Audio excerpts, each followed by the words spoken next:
মুহূর্তে কিন্তু আরো একটি ব্রেকিং নিউজের দিকে আমরা নজর রাখছি। বিপ্লব সিং এর বাড়িতে সিবিআই আর মাস্কট স্পিন কন্ট্রোল ল্যাবের পরীক্ষায় এটি প্রমাণিত। কেয়াসেট আলোপেক্স পেন্টা অ্যাক্টিভ নতুন চুল গজাতে সাহায্য করে, চুল পড়া বন্ধ করে। Keyaseth Alopex penta active 10 hair fall প্রবলেমের একমাত্র সলিউশন। করে সন্দীপ ঘোষের ঘনিষ্ঠ বিপ্লব সিং, আরজিকরের প্রাক্তন অধ্যক্ষ সন্দীপ ঘোষের ঘনিষ্ঠ এই বিপ্লব সিং হাওড়ার হাটগাছায় সিবিআই টিম এই মুহূর্তে সেই ছবি কিন্তু আমরা আপনাদের সামনে তুলে ধরছি। হাওড়ার হাটগাছায় সিবিআই টিম, আমরা কথা বলবো আমাদের প্রতিনিধি তনয়ের সঙ্গে। তনয়, হাওড়ার হাটগাছা সিবিআই আধিকারিকরা এই মুহূর্তে ঠিক ছবিটা কি দেখা যাচ্ছে, কি চলছে এই মুহূর্তে, বিস্তারিত জানবো তোমার কাছ থেকে।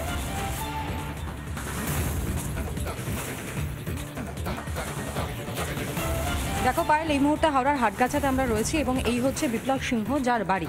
এবং যেমনটা আরজিকর মেডিকেল কলেজ হাসপাতালের প্রাক্তন ডেপুটি সুপার অর্থাৎ আক্তার আলী, তিনি যে অভিযোগটা করেছেন, যেই অভিযোগপত্র সামনে এসেছে তাতে কিন্তু এই বিপ্লব সিংহের নাম রয়েছে।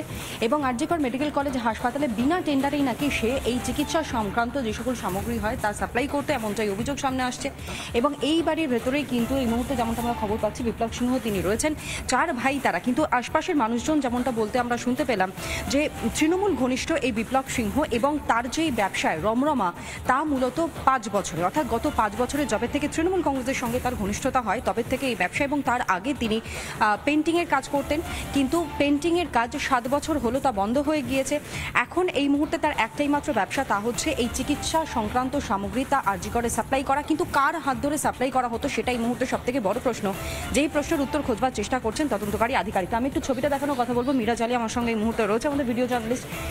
সেন্ট্রাল ফোর্সের জওয়ান অর্থাৎ সিআরপিএফ জওয়ানরা এই মুহূর্তে এখানে মোতায়েন রয়েছে এবং যেমনটা আমরা খবর পাচ্ছি 5 থেকে 6 জনের সিবিআই এর প্রতিনিধি দল তারা এই মুহূর্তে কিন্তু এই বাড়ির ভেতরে প্রবেশ করেছেন। তারা ম্যারাথন জিজ্ঞাসাবাদ করছেন। সব থেকে বড় প্রশ্ন হলো যে এই বিপ্লব সিংহ কোনো রকমের কোনো টেন্ডার, আমরা জানি সরকারি কাজ করতে গেলে টেন্ডার দিতে হয় এবং সেই টেন্ডার ছাড়া কি করে সে বরাত পায় এই চিকিৎসা সংক্রান্ত যে সকল সামগ্রী, সেই সামগ্রী সেখানে সরবরাহ করার, এটাই এই মুহূর্তে সব থেকে বড় প্রশ্ন হয়ে দাঁড়াচ্ছে। তাহলে কি এই সন্দীপ ঘোষ সহ যে পুরো র্যাকেটটা চলতো এই আরজিকর মেডিকেল কলেজ সঙ্গে অন্যান্য যে সকল সরকারি কলেজগুলো রয়েছে সেখানে, তাহলে কি সন্দীপ ঘোষের ঘনিষ্ঠ হওয়ার কারণেই বিপ্লব সিংহ তিনি অতি সহজে এই টেন্ডার পেয়ে যেতেন, যে টেন্ডার হয়তো তিনি সাপ্লাই সেখানে স্টাবলিশও করেননি, সেই টেন্ডার তিনি ফেলেননি, কিন্তু তারপরেও তিনি টেন্ডার পেয়ে যেতেন এবং একই সঙ্গে সেই সমস্ত সামগ্রী তিনি সেখানে সাপ্লাই দিতেন, সরবরাহ করতেন, কি করে করতেন, এটাই এই মুহূর্তে কিন্তু সব থেকে বড় প্রশ্ন। যে কারণের জন্য সিবিআই আধিকারিকরা তারা এখানে রয়েছেন। প্রায় 1:45 নাগাদ তারা কিন্তু এখানে প্রবেশ করেছেন এবং এখনো পর্যন্ত ঘড়িকাটা বলছে প্রায় 11:45। এখনো পর্যন্ত সিবিআই আধিকারিকরা তারা এখানে রয়েছেন এবং এটাই এই মুহূর্তে সব থেকে বড় বিষয়, এটাও দেখার যে সিবিআই আধিকারিকরা কতক্ষণ বাদে এখান থেকে তারা বেরোন এবং সেখান থেকে বেরোনোর পর তারা যে তথ্যটা সামনে পান সেই তথ্যের ওপর ভিত্তি করে পরবর্তী সময় আবারও তার বাড়িতে জিজ্ঞাসাবাদ করা হয় কিনা, নাকি আরও কোনো নতুন নাম এক্ষেত্রে উঠে আসে, এটা কিন্তু সব থেকে বড় বিষয়। এবং সেই ছবিটাই আমরা এখানে দেখাচ্ছি। এখানে সাধারণ মানুষজন, যারা আশপাশের মানুষজন রয়েছেন তারাও কিন্তু এখানে রয়েছেন। যদি কারোর সঙ্গে একটু কথা বলা সম্ভব হয় আমি একটুখানি চেষ্টা করবো কথা বলবার। দাদা, আপনি কি এখানকারই বাসিন্দা? বিপ্লব সিংহকে আপনি চেনেন? পাড়া হিসেবে চিনি, পাড়া প্রতিবেশী। কিরকম ধরনের মানুষ তিনি?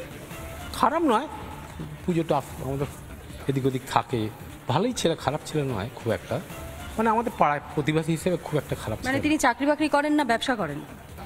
ওই ওনার তো কি, উনি তো আঁকি কারা কাজ করে।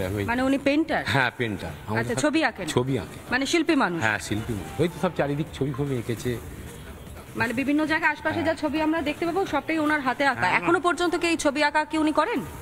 ছবি আঁকে কি এখনো যাই না, আমি থাকি না তো, বয়স হয়ে গেছে, সকালে যাই রাত্রিরে আসি। কিন্তু আমরা জানতে পারছি যে উনি ব্যবসার সঙ্গে যুক্ত রয়েছেন এবং আরজি করে তিনি নাকি কিছু ওই মেডিসিনে যে সকল জিনিসপত্রগুলো হয় না সেই সকল কিছু সরবরাহ করেন। আমি দিদি সকালবেলায় ভোরবেলার বাসের কাজ করি আর রাত্রি 7টায় আসি। বেশ, অর্থাৎ এখানে কিন্তু আরো স্পষ্ট। আমি একটুখানি কথা বলা, দিদি একটু কথা বলা যাবে? আপনি একটু আসবেন একটুখানি, 1 মিনিটের জন্য আমরা জাস্ট একটুখানি কথা বলেই চলে যাব। এই যে বিপ্লব সিংহ যার বাড়িতে এই মুহূর্তে সিবিআই আধিকারিকরা রয়েছেন, আপনি চেনেন তাকে? পাশেই তো রয়েছেন। উনি কি করেন? উনি না, জানতাম যে উনি ওষুধের এতেই কাজ করে, কিন্তু কি কাজ করে সেটা জানতাম না। আচ্ছা, বাড়িতে কোনো সময়ের জন্য এখানকার কোনো নেতাদের বা কাউকে আসতে দেখেছেন? কাউন্সিলর হোক, নেতা হোক বা কেউ? না, সেরকম কিছু দেখিনি। মানে উনি পার্টি ফার্টি করতেন? পার্টি তো করেনি। মানে কোন পার্টি করতেন? আশপাশের মানুষ যেহেতু কোন সময় হয়তো কথা হয়েছে আপনার সঙ্গে, তো সেই হিসাবে তৃণমূল পার্টি করেন। আর এমনি কোনো সময় জন্য এখানকার কোনো নেতাকে বা কাউকে আসতে দেখেননি? না, এমনি মানুষ হিসাবে কিরকম ছিলেন তিনি? মানুষ হিসেবে মানে ভালোই, খারাপ না। এটাই জানি না আর কি বলবো, ভয় পাচ্ছি, নার্ভাস হয়ে যাচ্ছে আমি। বেশ, অর্থাৎ বুঝতেই পারছো তিনিও যেমনটা বলছেন যে তিনি ব্যবসা করেন এটা শুধু জানা রয়েছে, কিন্তু এখনো পর্যন্ত আর বাকি কোনো কিছু তিনি বলতে পারছেন না। তবে সবথেকে গুরুত্বপূর্ণ তথ্য এখানে পাইল যেটা উঠে আসছে, তৃণমূল ঘনিষ্ঠ, অর্থাৎ তিনি তৃণমূল কংগ্রেস পার্টিটা করেন এবং একই সঙ্গে তৃণমূলের ঘনিষ্ঠ এই কারণের জন্যই তিনি কিন্তু অতি সহজে বরাত পেয়ে যেতেন, যে কারণে টেন্ডার তিনি আদৌ সেখানে ড্রপ করেছেন কিনা সেটা সবথেকে বড় বিষয়, কিন্তু তিনি কাজ করতেন। অর্থাৎ সেখানে গিয়ে তিনি এই চিকিৎসা সংক্রান্ত যে সকল সামগ্রী রয়েছে তা সাপ্লাই করতেন, যেটা এই মুহূর্তে সবথেকে বড় প্রশ্ন হয়ে দাঁড়াচ্ছে যে তাহলে কার হাত ধরে তিনি সেখানে এই ব্যবসা চালিয়েছেন।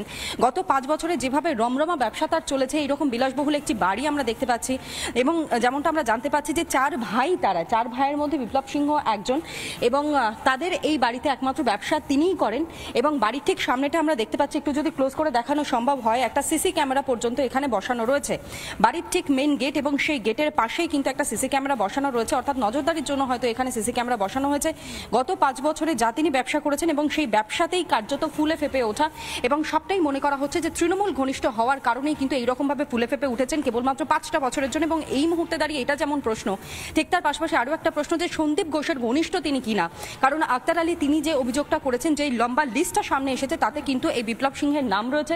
ইতিমধ্যে এখনো পর্যন্ত সেন্ট্রাল ফোর্স এবং তারই সঙ্গে সঙ্গে সিবিআইয়ের আধিকারিকরা তারা এখানে রয়েছেন এবং পরবর্তী সময় সিবিআইয়ের আধিকারিকরা তারা এখান থেকে বেরোনোর পর কোন দিকে যান এবং মোড় কোন দিকে নেয়, গোটা বিষয়টা সেদিকে আমাদের নজর থাকবে। উঠে আসবে যে জিজ্ঞাসাবাদের পর কি তথ্য উঠে আসে। আরজিকর মেডিকেল সাপ্লায়ার বিপ্লব সিং এর বাড়িতে এই মুহূর্তে সিবিআই, বিপ্লব সিং এর দোকান ও বাড়িতে সিবিআই হানা এবং এর পাশাপাশি কিন্তু এই খবরের দিকে যেমন আমরা নজর রাখছি, এর পাশাপাশি এন্টালিতে সঞ্জয় বশিষ্ঠের বাড়িতেও সিবিআই, এই খবর দিকে আমরা নজর রাখবো। কিন্তু এই মুহূর্তে কিন্তু হাওড়ার হাটগাছায় সিবিআই আধিকারিকরা, আমাদের প্রতিনিধি তনয়া যে ছবি তুলে ধরলো, সেখানে কিন্তু জিজ্ঞাসাবাদ চলছে বিপ্লব সিং এর দোকান ও বাড়িতে সিবিআই হানা। সন্দীপ ঘোষের অত্যন্ত ঘনিষ্ঠ এই বিপ্লব সিং, এমনটাই কিন্তু অভিযোগ আক্তার আলীর।